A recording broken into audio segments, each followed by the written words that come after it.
नमस्कार। आज हम एक ऐसी शख्सियत के सफ़र को समझने की कोशिश करेंगे जिनका नाम भारतीय टेलीविज़न और राजनीति दोनों में काफ़ी चर्चित रहा है।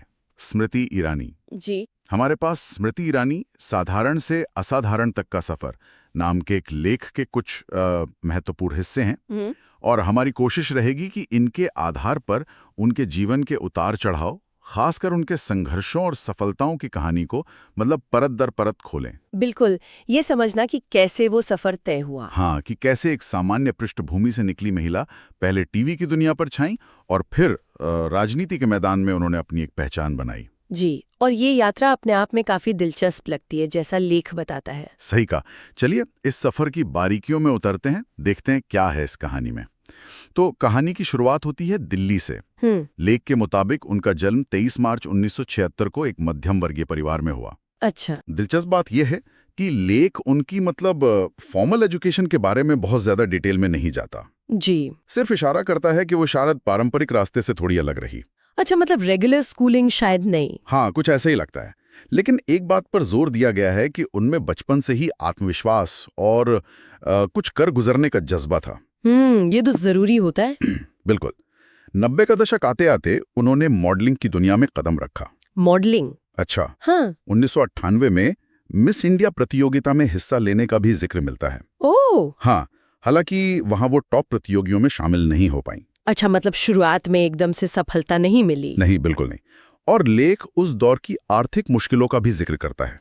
वो तो अक्सर होता है स्ट्रगल के दिनों में। हाँ, ऐसा बताया गया है कि अपने शुरुआती दिनों में खर्च चलाने के लिए उन्हें मुंबई में एक रेस्टोरेंट में वेट्रेस और यहाँ तक कि सफाई का काम भी करना पड़ा। ओह, ये बात शायद कम लोगों को पता होगी। हाँ, और ये बातें थोड़ी चौंकाती भी हैं, खासकर जब हम किसी की बाद की सफलता देखते हैं। बिल्कुल।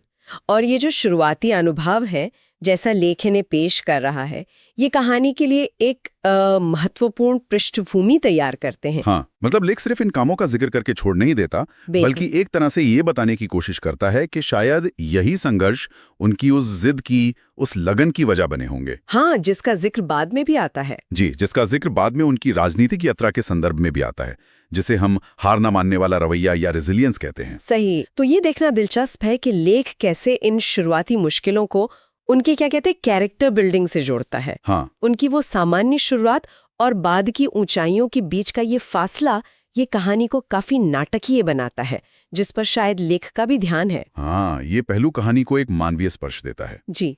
फिर आता है वो मोड़ जिसने सब कुछ बदल दिया। हाँ। टेलीविजन। हाँ। बिल्कुल। साल 2000 में एकता कपूर के सीरियल क्योंकि सास भी कभी बहू थी में तुलसी विरानी का किरदार निभाना उनके लिए एक जबरदस्त ब्रेक साबित हुआ। जी हाँ, वो तो एक आइकॉनिक रोल बन गया था। लेख इसे उनके करियर का निर्णायक बिंदु मानता है। रातों रात वो घर घर में पहचानी जाने लगी। सही बात है।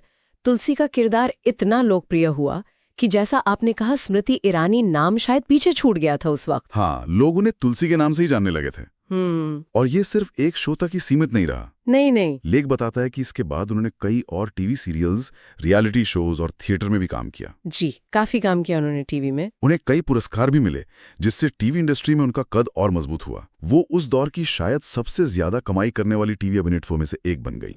हाँ, तुलसी के किरदार का असर वाकई बहुत गहरा था। लेख इस बात पर रोशनी डालता है कि कैसे इस किरदार ने उनकी एक खास मतलब पब्लिक इमेज गढ़ी। कैसी इमेज?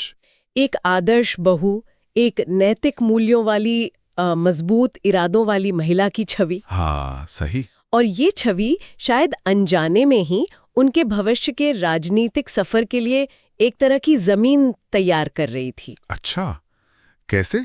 क्योंकि लोग उनसे भावनात्मक रूप से जुड़ गए थे। वो सिर्फ एक एक्ट्रेस नहीं रही, वो घर की सदस्य जैसी बन गई थीं। ये दिलचस्प है। हाँ, और ये सोचना भी रोचक है कि लेख कैसे दिखाता है कि एक काल्पनिक किरदार की लोकप्रियता असल जिंदगी में किसी व्यक्ति की पहचान और शायद उसकी विश्वसनीयता को कैसे प्रभावित कर सकती है। क्या लेख ये इशारा करता है कि इसी छवि ने बाद में उन्हें राजनीति में मदद की? सीधे तौर पर दावा तो नहीं है, लेकिन हाँ, तुलसी की वो जो सर्वप्रिय छवि थी और बाद में राजनीति में उनके जनता से जुड़ाव की बात, इन दोनों को साथ रखकर देखें तो ऐसा अंदाजा लगाया जा सकता है। हो सकता है। खैर, टीवी में शिखर पर पहुंचने के बाद उन्होंने एक बिल्कुल अलग रास्ता चुना, राजनीति का। जी, 2003 में। हाँ, लेख के अनुसार 2003 में उन्होंने भारतीय जनता पार्टी यानी बीजेपी की सदस्यता ली। जी, ये काफी बड़ा बदलाव था, टीवी की दुनिया से सीधे राजनीति में। और शुरुआत आसान नहीं थी, जैसा कि अक्सर ऐसे बदलावों में होता है। हाँ, बिल्कुल। लेख इस बात का जिक्र करता है कि शुरुआती दौर में राजनीतिक गलियारों में कई लोग उन्हें गंभीरता से नहीं लेते थे। अच्छा, मतलब वो टीवी एक्ट्रेस वाली छवि? हाँ, उन्हें अक्सर सिर्फ एक टीवी एक्ट्रेस या ग्लैमर डॉल के तौर पर देखा जाता था, जो शायद राजनीति की संजीदगी को नहीं समझती। ये धारणा तोड़ना उनके लिए यकीनन एक बड़ी चुनौती रही होगी। हाँ, ये अक्सर होता है मनोरंजन की दुनिया से राजनीति में आने वालों के साथ। उन्हें खुद को साबित करना पड़ता है कि वो सिर्फ अपनी लोकप्रियता के दम पर नहीं है, बल्कि उनमें राजनीतिक समझ और गंभीरता भी है। बिल्कुल। और लेख इस बात पर जोर देता है कि स्मृति ईरानी ने इस चुनौती को स्वीकार किया।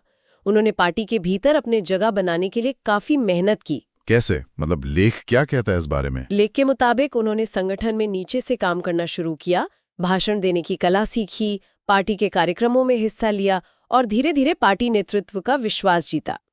इसका नतीजा 2010 में दिखा, जब उन्हें बीजेपी महिला मोर्चा का राष्ट्रीय अध्यक्ष बनाया गया। अच्छा, ये तो बड़ा पद है। जी बिल्कुल। और ये पद मिलना इस बात का संकेत था कि पार्टी अब उन्हें एक गंभीर नेता के तौर पर देख रही थी, वो सिर्फ एक चेहरा नहीं थी। सही। और पार्टी में उनका कद लगातार बढ़ता गया।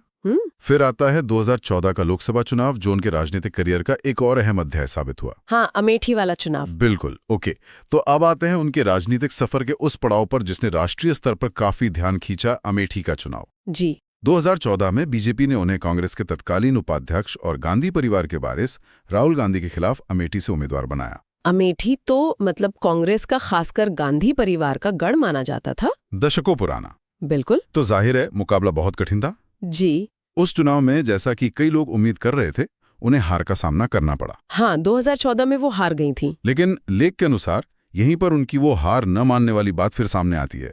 उन्होंने हार के बाद भी अमेठी नहीं छोड़ा। अच्छा, अक्सर नेता हारने के बाद चले जाते हैं। हाँ, पर वो लगातार वहां सक्रिय रहीं, लोगों से मिलती रहीं, उनकी समस्याएं उठाती रहीं। लेख इस दौर को उनकी राजनीतिक प्रतिबद्धता और लगन के प्रमाण के तौर पर पेश करता है। और ये रणनीति, जैसा लेख इशारा कर रहा है, शायद काफी महत्वपूर्ण साबित हुई बाद में। कैसे? देखिए, उनका वहां डटे रहना ये दिखाता है कि वो सिर्फ चुनाव लड़ने नहीं आई थीं। लेख शायद ये बताना चाह रहा है कि उन्होंने 2014 की हार को अंत नहीं, बल्कि 2019 की तैयारी की शुरुआत माना। बात तो सही है। ये उनकी वो हार ना मानने वाली छवि को और पुख्ता करता है, जिसका जिक्र हमने पहले भी किया था। बिल्कुल। और फिर 2019 में वो हुआ जिसकी उम्मीद शायद बहुत कम लोगों को थी। हाँ, वो ऐतिहासिक जीत। उन्होंने फिर से अमेठी से राहुल गांधी को चुनौती दी, जो उस समय कांग्रेस के राष्ट्रीय अध्यक्ष थे, और इस बार नतीजा पलट गया। जी, स्मृति ईरानी ने राहुल गांधी को उनके पारिवारिक गढ़ में हरा दिया। हाँ, 55,000 से ज्यादा वोटों से। ये भारतीय राजनीति की सबसे बड़ी उलट फेरों में से एक मानी गई। बिल्कुल। लेख इसे उनकी जिंदगी का सबसे बड़ा टर्निंग पॉइंट बताता है। और फिर 2019 में जो हुआ, उसने राजनीतिक गलियारों में सचमुच हलचल मचा दी। राजनीतिक नजरिए से देखें तो इस जीत का महत्व सिर्फ एक लोकसभा सीट जीतने से कहीं ज्यादा था। कैसे? ये एक स्थापित राजनीतिक वंश के सबसे बड़े चेहरे को उनके अपने मजबूत किले में हराना था। इसका एक जबरदस्त प्रतीकात्मक असर हुआ, सिंबॉलिक वैल्यू बहुत थी। हाँ, ये तो है। लेख इसे उनकी व्यक्तिगत जीत के साथ साथ पार्टी के लिए भी एक बड़ी उपलब्धि के तौर पर दिखाता है।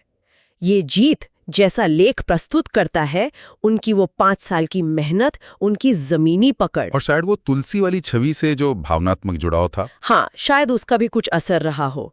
लेख इस जीत को उनकी राजनीतिक यात्रा के एक शिखर के रूप में चित्रित करता है। अमेठी की जीत ने निश्चित रूप से उनके राजनीतिक कद को नई ऊंचाइयां दी। जी बिल्कुल। हालांकि